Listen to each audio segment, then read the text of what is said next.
So ito nga mga kabayan, meron pong isang kababayan natin nagbahagi ng kanyang video na content creator na Batanggenya dahil bilang ina, siya po ay nakaramdam ng matinding galit sa mag-asawang ito na nagbintang at nag-akusa sa kanyang anak na at nagpahiya sa loob mismo ng bus ng Terminal Cebu Pacific. So nananawagan ang ina na ilabas ang CCTV na ito.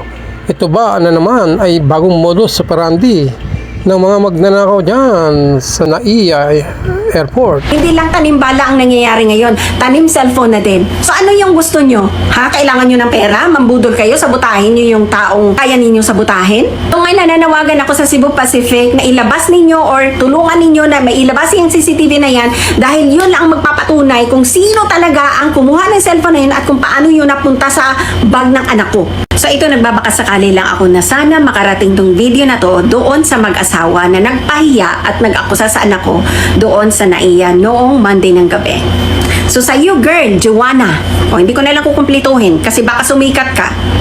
Ngayon, yung ginawa ninyo sa anak ko, yun ay walang kabayaran. You directly accused my daughter of stealing your phone without even asking kung siya ba talaga yung kumuha ng phone mo. Dahil sabi mo, nakita mo sa bag ng anak ko. Ni hindi alam ng anak ko na nandun yung phone niya at hindi rin alam ng anak ko na kayo rin ang kumuha ng phone niyo doon sa bag niya. So before ng flight nila, 10 o'clock yung sakay nila, so nag-send ng message sa akin yung kaibigan niya. So pakipost na lang ng video at yan ang message. Nung una, akala ko ipaprank lang ako. Pero nung nag-send na sa akin ng voice message, ito yung voice message, ayan. Bali tita, kanina po nasa shuttle po kami papunta na po ng airplane. Sepak po kasi kami. Ngayon po, na-under na po yung shuttle. And then kami po nila, Kimi nila Katkat is nagtatawanan po. Tapos nakaharap kami kay Katkat kasi magkaharapan po yung pwesto namin. Si Katkat lang po nakaupo, nakatayo po kami dalawa ni Kimi. And then bigla po may babae na sumisigaw na hindi naman po namin pinapansin kasi nga nagtatawanan po kami. Tapos sigaw, pataas yung boses niya kaya napalingon na po kami. It turns out po na si Kimi po pala yung sinisigawan niya at sinasabi ba't daw po na kay Kimi yung cellphone. Yung bag po kasi ni Kimi is nakabukas. Tapos sabi nga po nung nasa likod tayo namin is nakita daw po yung phone ng babae na yun sa bag ni Kimi kasi tinawagan daw po. Hindi na po namin nakita kung paano nila kinuha or paano nalagay po doon. And then ayun po, pinahiya po, napagsagutan po kami kasi na pinahiya po nila si Kimi eh. Tapos yung sabi po namin, basta sila namimintang, ano yun naman po namin yung cellphone niya. Ito nahimik naman po siya. Tapos yun nga daw po, pinipilit yung asawa, tsaka nung nasa likod po namin, na nasa bag daw po nga ni Kimi nakita. So yun po, nireport po namin sa staff, tapos nagre-request po kami ng CCTV and i-ask pa raw po kung meron nga po. Tapos yung bus po, yung shuttle po, parang wala po siyang CCTV.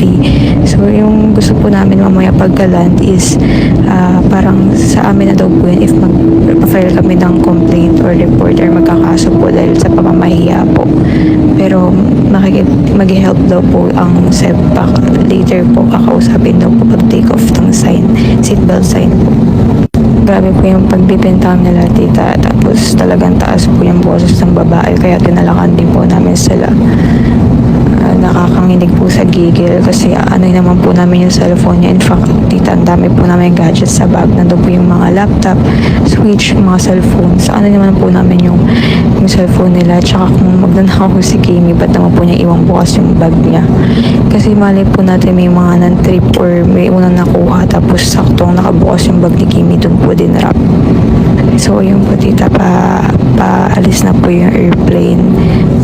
Makamawala na po ng signal kaya yun po, yung babae po is naka-red na long sleeve. Hindi ko po alam kung sure kung jacket po ba. Tapos asawa niya po naka-white polo shirt. So yun ang voice message at yun ang nangyari.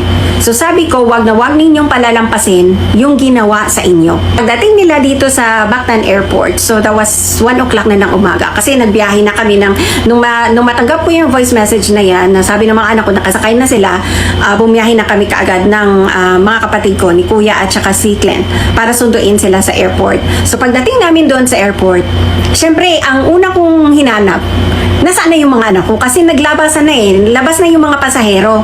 Tapos sila wala pa. So tinawagan ko si Batang, sabi ko, nasaan na kayo? Sabi niya, man, nandito pa kami kasi kausap namin yung mag-asawa. Harap kami dito sa magre-report sila. So ipapablatter niya. So ito na nga, and then nakita ko na sila. So ito na yung eksena. Censored glass door yung nandun. Ngayon, pinigilan, kasi nag-ano na ako dun eh. Tinitingnan ko na una kung ano nangyayari sa loob. So, hindi ko masyadong marinig kung ano nangyayari. And then, nagsinyas na sa akin si Batang na ganun. Ibig sabihin, kalma, makalma. Pati yung aking bunso ganun, kalma lang. Pero bilang nanay, na ginanon mo yung anak ko kasi based sa explanation nila, nagsisigaw yung babae doon sa shuttle bus ng Cebu Pacific. Nagsisigaw siya doon na direkta niyang inakusahan si Batang na kinuha yung phone niya. So, isang malinaw na pamamahiya yun. Isang malinaw na public humiliation yung ginawa mong puking ina ka. Ha? Natagalipa, Batangas. Sa ginawa mo sa anak ko, magkababayan pa kayo, pareha pa kayong Batangya, pero itong ginawa mo sa anak ko, anyway, kahit sino naman, na walang karapatan na para ganunin ninyo. So ngayon, nung nandun na sila, gusto ko nang sumugod. Susugod na talaga ko, sapok na talaga ako dahil kung ako nakapasok at hindi umarang sa akin yung mga pulis doon at mga taga Cebu Pacific, putang ina mo, durog sa akin yung pagmumukha mong boki ng ina kang padakika ka. Sa ginawa mo sa anak ko, hindi ko palalampasin yun. Tapos ito nga yung kapatid ko si Kuya, pinipigilan ako kasi alam nila pag ako nagalit eh. Alam ng lahat kung gaano ako magalit, lalong-lalo na sa anak ko. Kahit sino sigurong malong magulang, mapwera na lang sa kakilala kong isang magulang. Pero pag once na mga anak ko ng pakialaman mo, puting ina mo, wala akong pakialam kung maagrabyado ko kung hindi.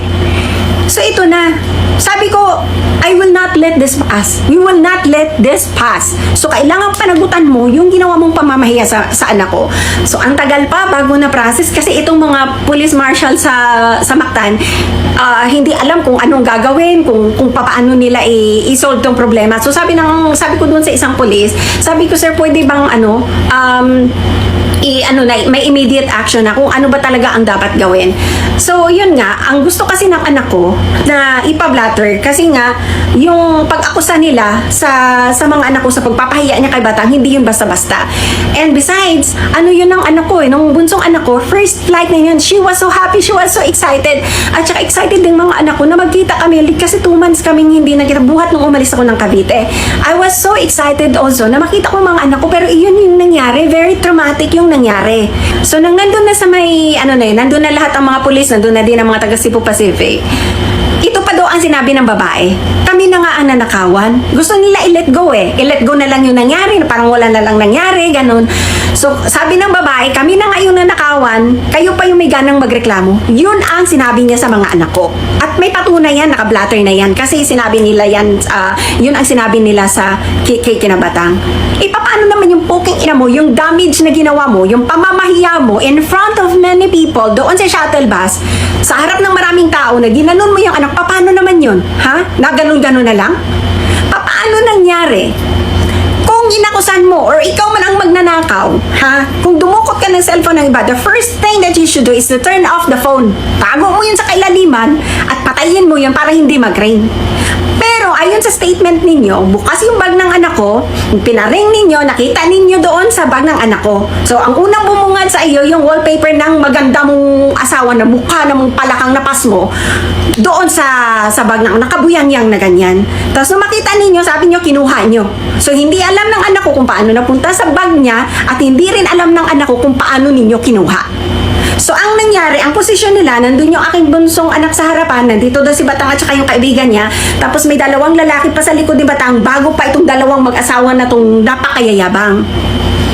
So, nung nandun na, nag-insist na ang anak ko, dito sa Mactan Airport, nag-insist ang anak ko na mag-request ng CCTV sa Cebu Pacific. So, I'm calling out the attention of Cebu Pacific kasi sa shuttle bus niyo po ito nangyari na please help my daughter na ibigay ang CCTV kasi gusto namin linisin ang pangalan ng mga anak ko kasi maraming mga tao na nandun na nagulong-gulong. May isa pa nga daw na ali na biglang ginanon ang bag. Tingin niyo sa anak ko magnanakaw? Mayroong pangalang iniingatan si Batang. She has 5,600,000 plus followers na nagtitiwala at nagmamahal sa kanya. At hindi sa isang putang inang cellphone mong magkano yung cellphone mo, nasisirain ng anak ko yon. Yung direkta mong pag-akasa sa kanya, Hindi namin palalampasin yun. Ito na, ikaw ang nanakawan, di ba? Ikaw ang pinakaunang dapat mag-demand ng CCTV. You should be the first one to insist or mag-request ng CCTV footage. Pero anong ginawa mo? Ano sabi mo daw? I'm a manager. Do you know how long it takes to request for a CCTV? Diniscourage mo pa ang mga anak ko? Diniscourage mo pa na hindi basta-basta kumuha ng CCTV footage? Ikaw yung nanakawan, di ba? Dapat ikaw yung mag-demand. Pero nabaliktad, ang mga anak ko nag-demand ng CCTV kasi gustong patunayan ng mga anak ko at ihampas din sa puta ng pangit mong pagbumukha yung pag-akusa mo sa kanila. Ganon kabaho ang puwaki ng bunganga mo. Kaya sana makarating sa iyo tong video na to.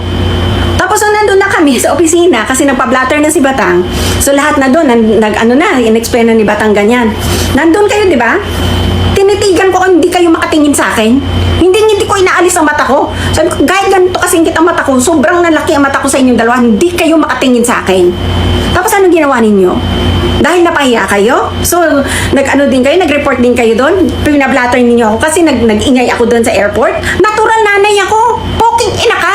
Pasalamat ka nga dahil nakaharang yung mga pulis doon eh. At mga taga Cebu Pacific na hindi ako papasukin eh. Dahil kung nakapasok ang poking ina mo, kalbo ka sa akin. At wala akong pakialam kung anong damage magagawa ko. Anak ko, yung pinakailman mo, pinahiya mo eh. Sobrang bait niya ni Batang. Kaya nga sinasabihan ko yan, maging palaban ka minsan. Maging palaban ka. So, ayun na nga, anong ginawa ninyo? Pasalamat lang kayo dahil nirespeto ko pa yung mga anak ko. Makalma lang. So, nandun ako sa labas. Nandun din ang kapatid ko may pipigil sa akin.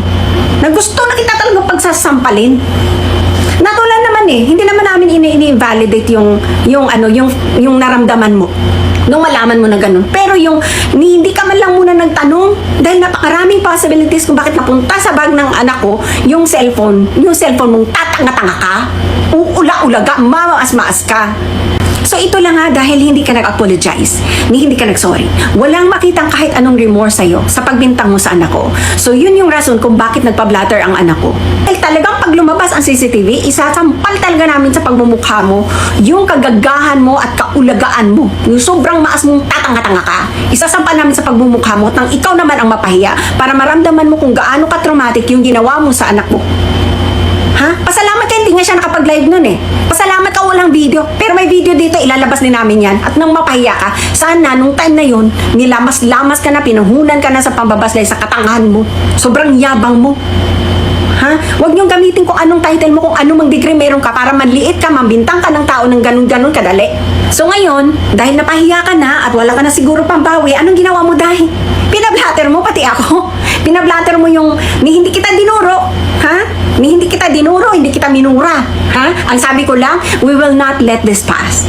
Panagutan mo, kasuhan mo yan, anak. Yun ang sinabi ko. So sabi mo, may ka ng CCTV doon sa Mactan Airport para blatter ko. Pero nagpla-blatter ka sa akin, hindi mo kinuha ang pangalan kong tatanga-tanga ka.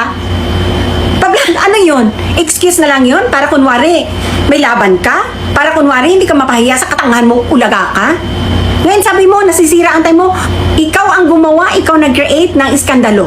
Ikaw yung naging bastos at pinahiya mo ang anak ko. Hindi ka man lang sana nagtanong or kaya kung nakita mo talaga sa bag ng anak ko yung cellphone mo, dapat binidyo mo dahil may isa pa naman kayong cellphone, di ba? Binidyo nyo or in-approach nyo ay Ineng or Iha or sino ka man. Bakit yung phone namin nasa bag mo? Hindi dapat ganun. Pero anong ginawa nyo? Hindi alam ng anak ko na napunta sa bag niya. Hindi niya rin alam kung paano nyo nakuha.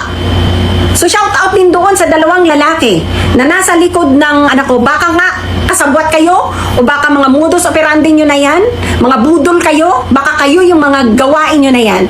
Kaya ito awareness na lang sa lahat ng nagbabiyahe, hindi lang tanimbala ang nangyayari ngayon, tanim cellphone na din. So ano yung gusto nyo? Ha? Kailangan nyo ng pera? Mambudol kayo? Sabutahin nyo yung taong kaya ninyo sabutahin? So ngayon nananawagan ako sa Cebu Pacific na ilabas ninyo or tulungan ninyo na mailabas yung CCTV na yan dahil yun lang ang magpapatunay kung sino talaga ang kumuha ng cellphone na yun at kung paano yun napunta sa bag ng anak ko.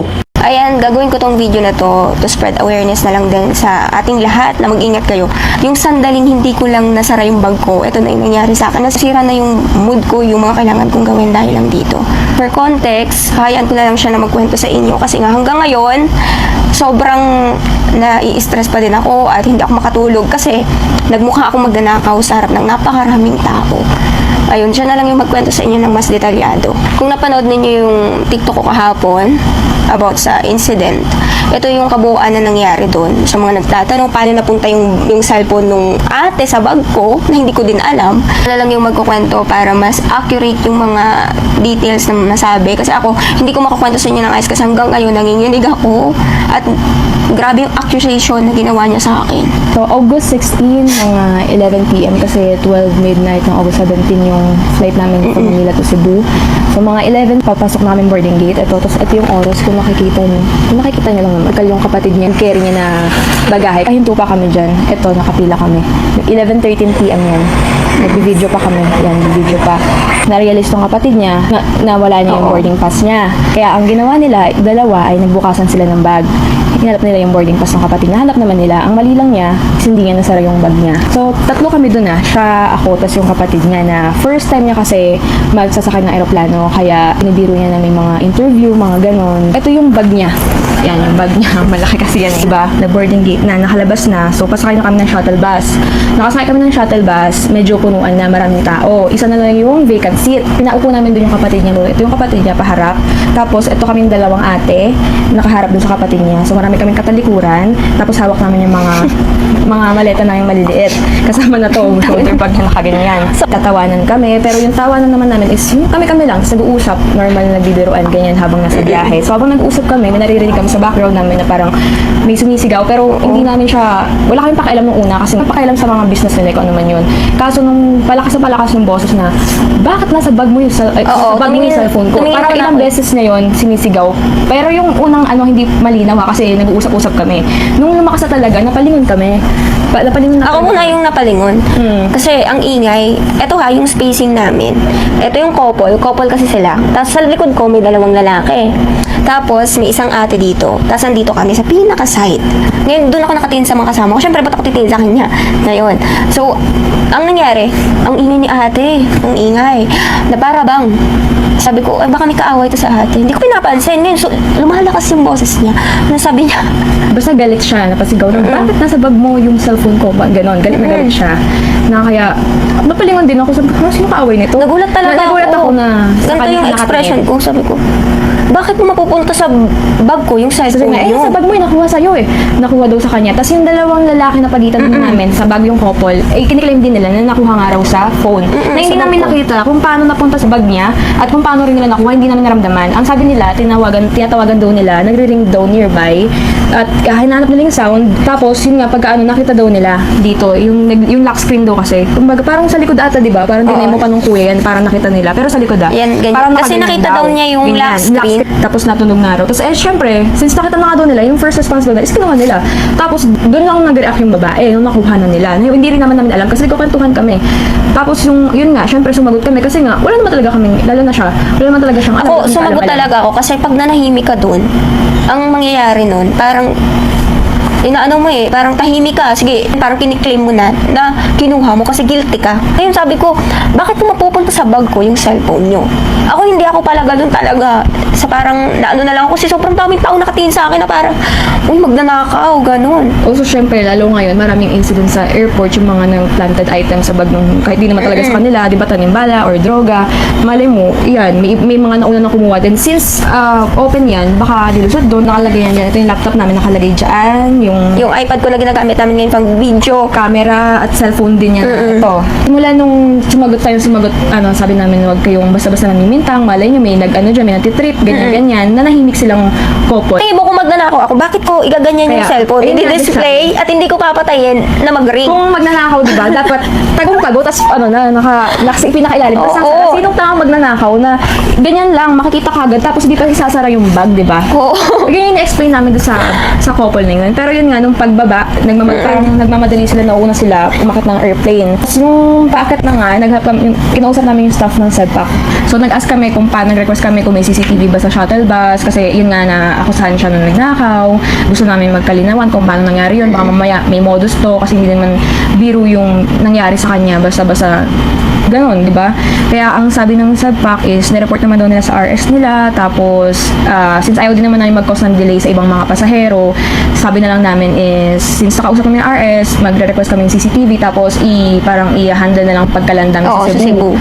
Tapos yun naman, sabi naman nila, pagbaba, lumapit lang doon sa mga help desk doon is since na heads up naman na daw about doon sa incident nga. Iko-comfort namin daw yung couple is amin na daw yun at pati yung pagreklamo sa kanila.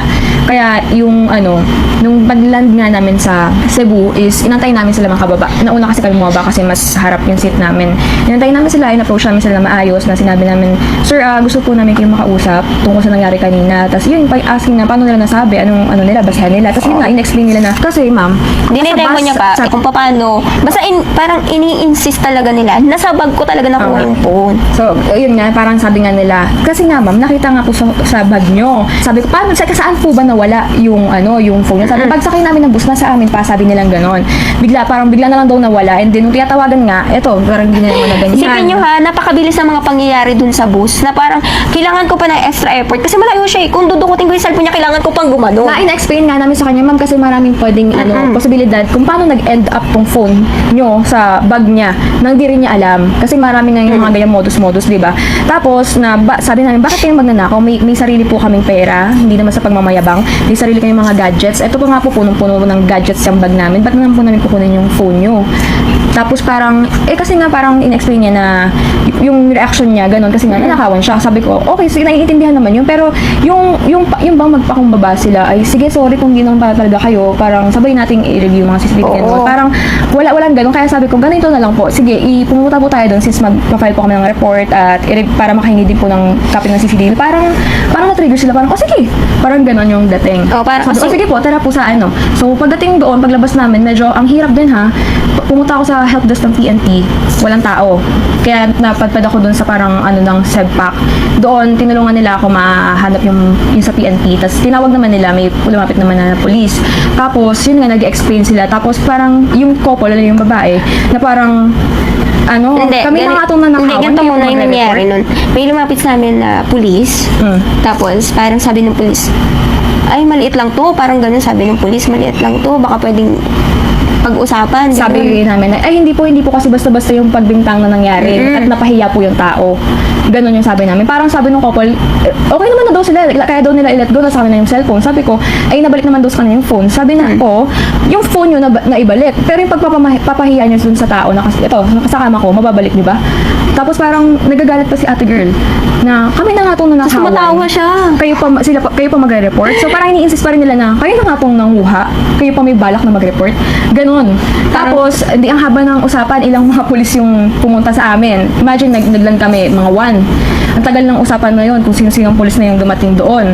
Kasi nga, tinatry na kung pwede usapan. Pero kasi wala kami nakikita na kumbaga parang walang pagpapakubaba sa kabilang side. Sige po, tsaka kung nanakawan kayo, diba? Kayo dapat yung first na mag-initiate ng mag-request ng CCTV, hindi yung kami pa. Guess mo, parang ayaw pa, nagganto pa ng ate na parang, hindi man ito exact words ha, parang sabi niya, do you know how long it takes na mag-request na doon CCTV? Sabi niya, I'm a manager. Ang sinagot ko na mag-aantay kami, aantayin namin kahit gano'ng katagal. Ganon yung niya. Tapos umiira pa siya. Kaya, ayun, ako yung, nag-speak up na lang din for her kasi nga, hindi talaga ito sanay. Traumatized talaga ako. Hindi talaga ito sanay. Naiiyak na ako kasi nga, grabe yung pamamahiya.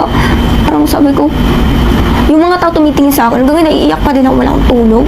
At sabi namin na kung makakahingi naman CCTV at mapatunayan na talagang kinalaman, mahingi na lang sila ng sorry. Ang sabi, bakit kayo magsasorry? Parang ganon. Ganyan yung response nila, di ba? Pinupush ko, sabi ko na lang, Kaya- ate, pag po napatunayan na wala akong kasalanan, hindi ko talaga kinuha yung cellphone, baka naman po pwede kayo humingi ng sorry.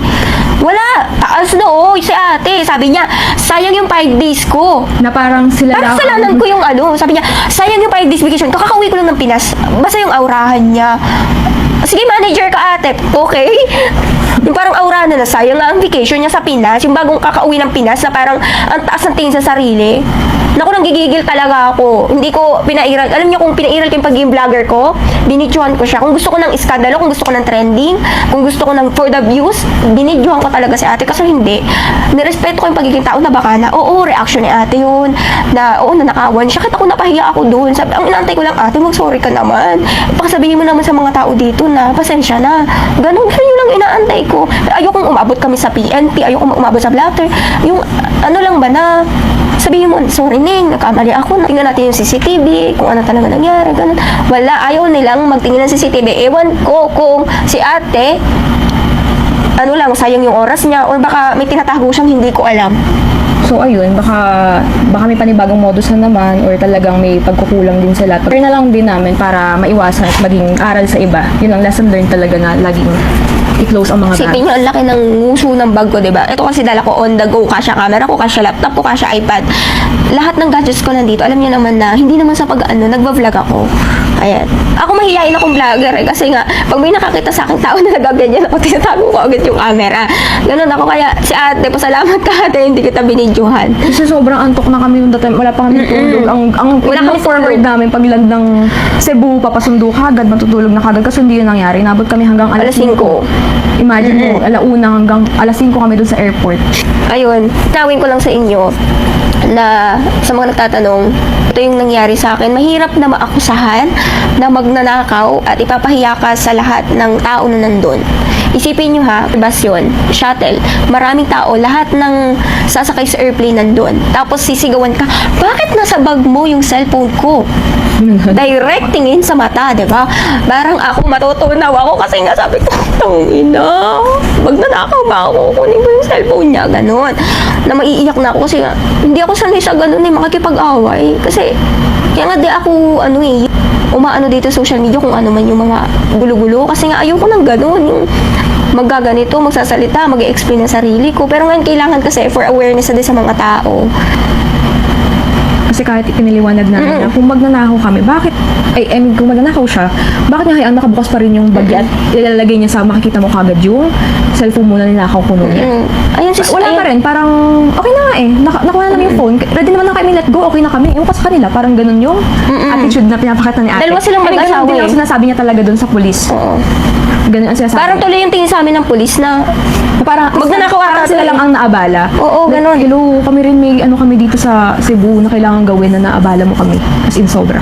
sobrang nakakahiya. Pasensya na ho kayo dun sa mga nandun na na nagkos kami ng kumbaga sagutan. Lahat tayo pagod. Lahat tayo may pinagdadaanan, problema. So, ayun, pasensya na po kung naabala kayo. Kasi hindi ko din naman po kinusto. Ayun lang, doble ingat kayo. Hindi ako naghahangat ng atensyon or anuman. Akin lang for awareness. At sana, mag-ingat kayo. Isara nyo lagi yung bag nyo. Huwag yung hayaan nakabukas kasi pwedeng ilagay dyan kahit pwedeng singitan yung bag nyo. Mali ko lang talaga na hindi ko siya saglit lang talaga yung pangyayari. Ang bilis. Ayun lang. At matutulog muna kasi sobrang sabog yung mukha ko. So ito mga bayan, isa lang talaga ang solusyon dito para matuldukan na at matapos na ang kaso nito sa Cebu Pacific Bus. Dapat po ilabas at i-review na ng Cebu Pacific kung meron man talagang CCTV sa loob ng bus na yan para mabigyan ng hustisya sino man ang nabiktima rito sa loob ng bus na ito. At dapat talaga malagyan ng mga CCTV ang mga facilities dyan sa airport, lalo na sa bus na mga bumabiyahe dyan dahil sa dami ng nagliliparang mga magnanakaw at mga modus na nangyayari ngayon sa Pilipinas, mga kabayan.